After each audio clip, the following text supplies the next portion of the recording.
Halo rekan-rekan Satuan Pengamanan di seluruh Indonesia tercinta, kita bertemu lagi di Refresh Ilmu-Ilmu Pengamanan. Selamat mengikuti, selalu semangat, tetap waspada dan pastinya. Rencana Pengamanan atau RENPAM, bagian pertama, Introduksi. Dalam ilmu manajemen, perencanaan umumnya diartikan sebagai sebuah kegiatan untuk merumuskan dan menetapkan tujuan, serta mengatur sumber daya organisasi dalam rangka mencapai tujuan. Sumber daya dalam organisasi, umumnya berupa personil atau manusia, material atau sarana dan prasarana misalnya tempat kerja, kendaraan dan alat-alat kerja, serta prosedur atau metode kerja. Oleh sebab itu, rencana pengamanan dapat diartikan sebagai sebuah kegiatan untuk merumuskan dan menetapkan tujuan pengamanan, serta mengatur sumber daya organisasi dalam rangka mencapai tujuan pengamanan tersebut. Dalam sebuah rencana pengamanan terdapat 5 bagian yang dikenal sebagai situpa, yaitu situasi, tugas pokok, pelaksanaan, administrasi dan logistik, serta komando dan pengendalian. Dalam bagian situasi sebuah rencana pengamanan, dijelaskan mengenai profil lokasi pengamanan khususnya menyangkut kerawanan, yang berpotensi menjadi gangguan keamanan dan ketertiban. Kerawanan tersebut umumnya berkaitan dengan proses kerja, misalnya belum dibuatnya atau diterapkannya prosedur kerja di lokasi.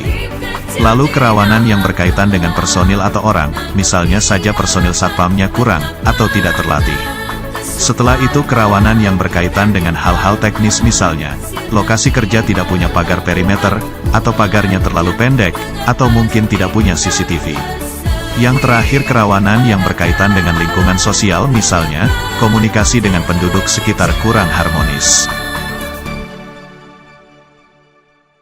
Dalam bagian tugas pokok sebuah rencana pengamanan, dijelaskan mengenai tugas pokok dari para petugas atau satuan pengamanan, tentu saja berdasarkan peraturan perundangan yang ada. Tugas pokok satuan pengamanan secara garis besar adalah menyelenggarakan keamanan dan ketertiban di lingkungan atau tempat kerjanya. Dalam penyelenggaraan keamanan dan ketertiban tersebut, tugas pokok masing-masing satuan pengamanan terbagi menjadi 3 berdasarkan kualifikasi mereka, yaitu Gada Utama, Gada Madya, dan Gada Pratama. Satpam dengan kualifikasi Gada Utama memiliki tugas pokok seperti menganalisis kerawanan, membuat rencana pengamanan, rencana kontingensi, menyusun prosedur kerja, dan lain-lain. Satpam dengan kualifikasi Gada Madya memiliki tugas pokok manajerial dasar serta pengawasan pelaksanaan operasional pengamanan.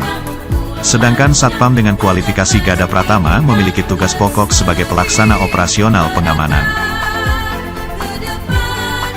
Dalam bagian pelaksanaan sebuah rencana pengamanan, dijelaskan mengenai pola pengamanan, konfigurasi pengamanan dan tahapan pengamanan. Pola pengamanan terdiri dari 4 bagian yaitu bentuk pengamanan, sasaran pengamanan seperti manusia, barang, tempat, dokumen juga kegiatan, lalu sifat pengamanan dan area pengamanan. Dalam konfigurasi pengamanan dijelaskan mengenai komponen standar pengamanan seperti standarisasi satpam yang dibutuhkan, standarisasi sarana dan prasarana, penetapan dan pembinaan area pengamanan, konsep umum pengamanan dan personil pengamanan. Sedangkan dalam tahapan pengamanan dijelaskan mengenai cara-cara bertindak dalam pelaksanaan pengamanan.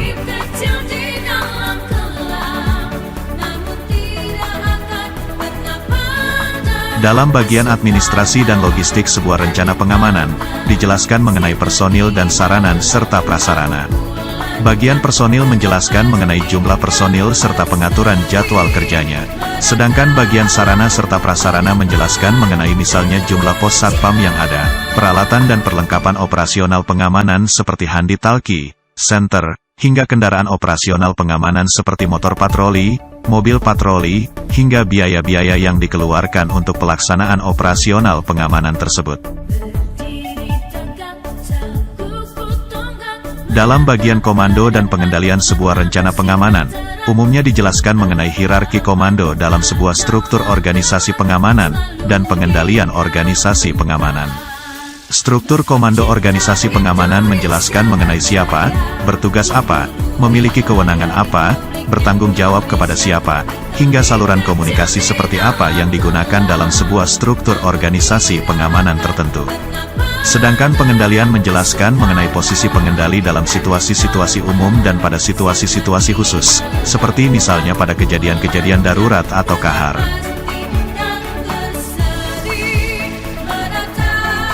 Rekan-rekan Satpam, demikianlah introduksi tentang rencana pengamanan atau Renpam, dengan 5 bagian-bagiannya yang dikenal dengan Situpak, yaitu situasi, tugas pokok, pelaksanaan, administrasi dan logistik, serta komando dan pengendalian.